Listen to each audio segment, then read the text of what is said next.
ram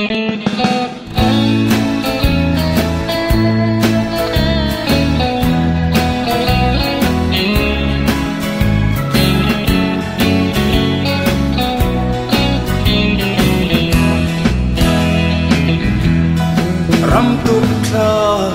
a her liama kut pui urin vào thla em a lo thale chap char kut pui an nga fak chu rol zong an lim an nui hia ve lung nur in tay a om ma thiang lo kan zau nun moi paran tlane an va moye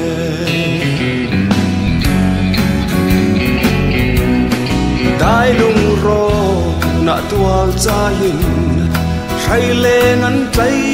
chong an no te ta bil om lo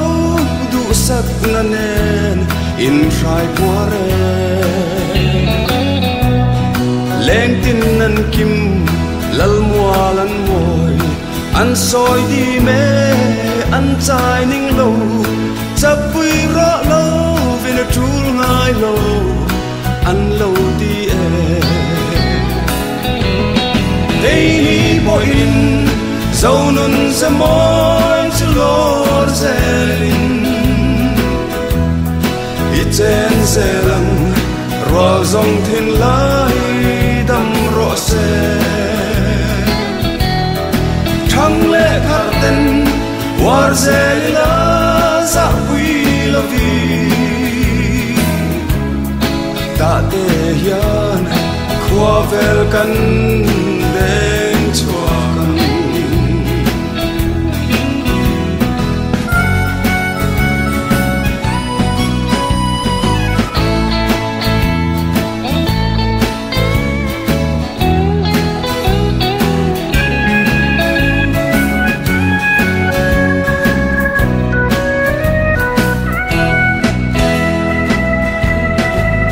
kan nam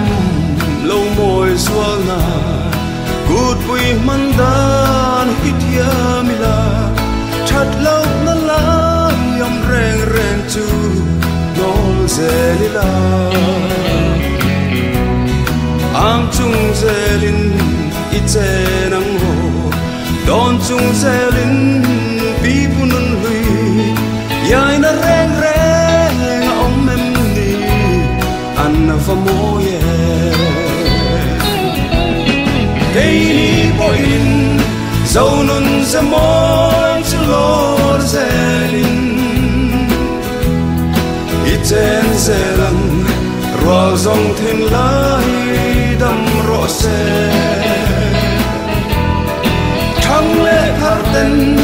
war zelila za wi la vi ta te hian khwa vel kan deng chua kan dei ni boin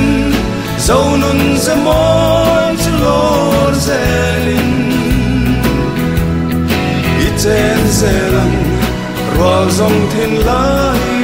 dam ro se thang le khar ten war zelila za wi la vi ta te hian khwa vel kan